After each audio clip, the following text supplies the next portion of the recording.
It heals me with His love. God's love is right where I am.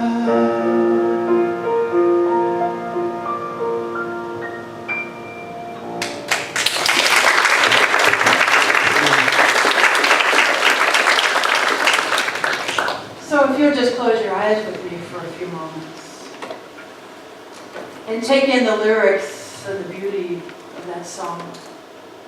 Right where I am, I couldn't be any closer.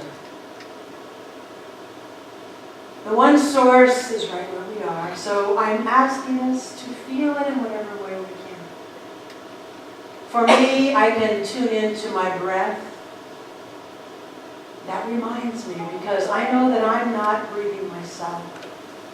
I can breathe deeper. I can breathe consciously. But something is breathing me. If that works for you, tap into that. If you can actually get still enough to feel your own heartbeat, that reminds me, I'm not beating that heart.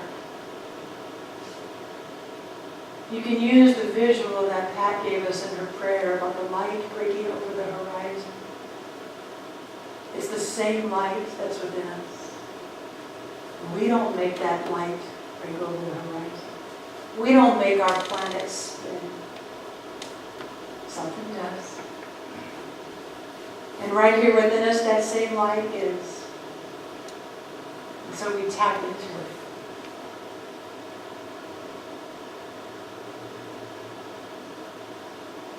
Right where we are.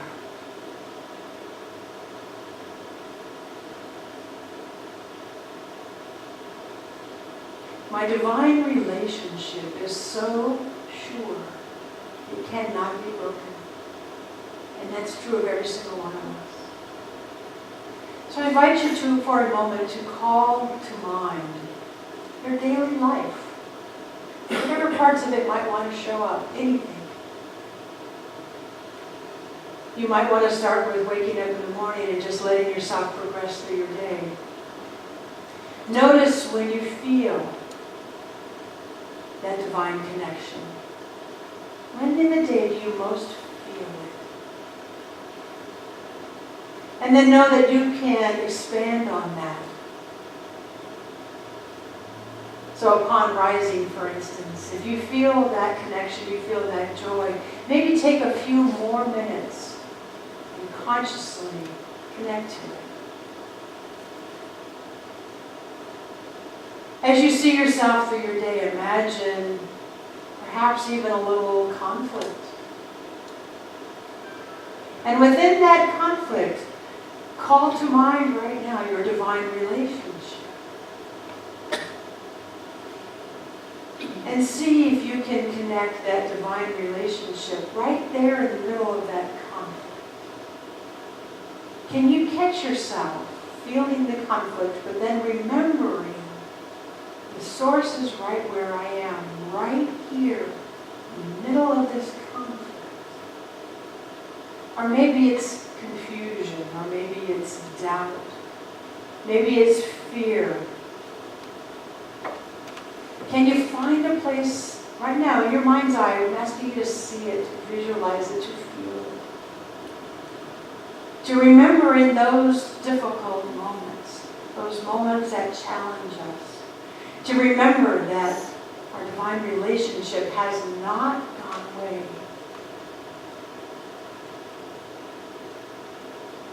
If you can't feel it or visualize it right now, that's okay. It can be a practice for us. To remember that even the people who might be the sandpaper people for us, that even when we are interacting with them, the divine presence is where we are, and it can guide us if we allow it. And when we allow it to love us so much, that love cannot help but spill out. As we move through our day, notice the times that you remember, and notice the times that you forget.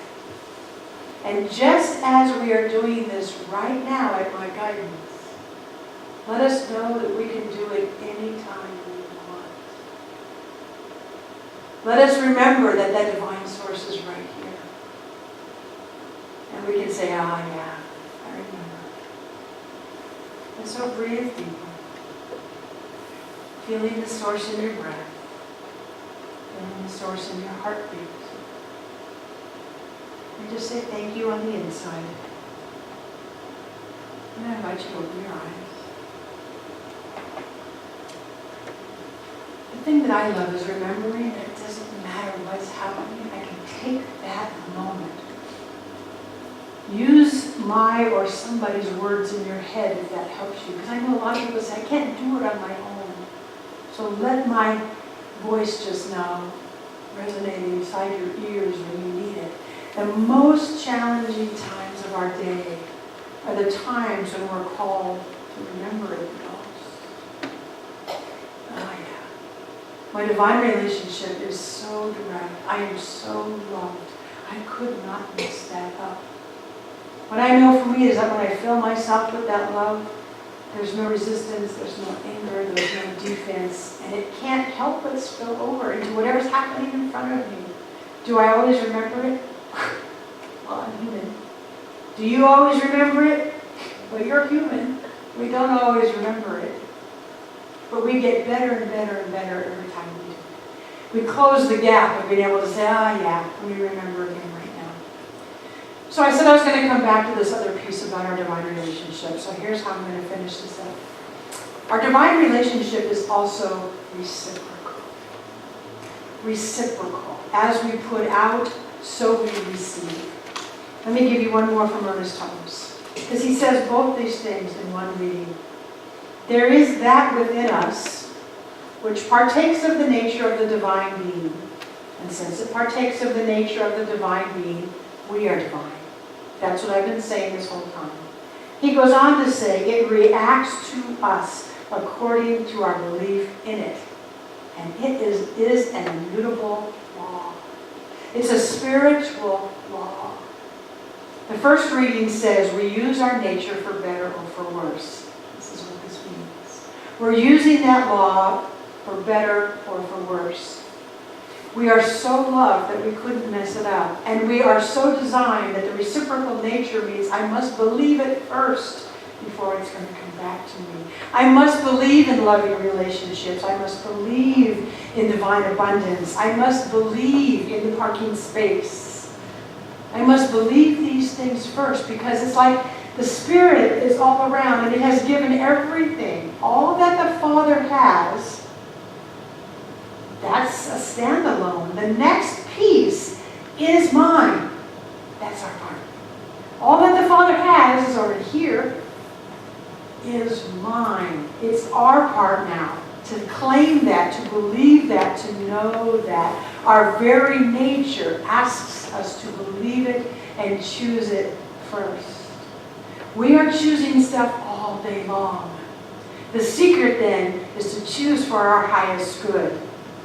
And when, oh my gosh, in the moment when we think we can't find it, in the moment when we're ranting and raving, rah, rah, rah, about whatever's going on in life, just stop ourselves and say, and that too. I'm going to just give you a simple little example. This morning in my meditation, I had a person's face come to me. And it's a person who in human form, I haven't really cared for. I have people like that too. We're not going to resonate with every single human being on the planet. It's not going to happen. So this face came to me and I thought, oh, really? Now? Trying to get ready for church. Face comes to me. It wouldn't leave me alone. Oh. Sometimes when those things come by, I say, can you go up on this shelf and I'll deal with you later? Not today. What I know is what I resist persists. So I couldn't resist it. And so I let this face just be in my face. All right, what are you trying to, not the face, but what's the reason this face is coming to me? In other words, I was experiencing a difficult moment. And in that challenging moment, I said, all right, this person too is a child of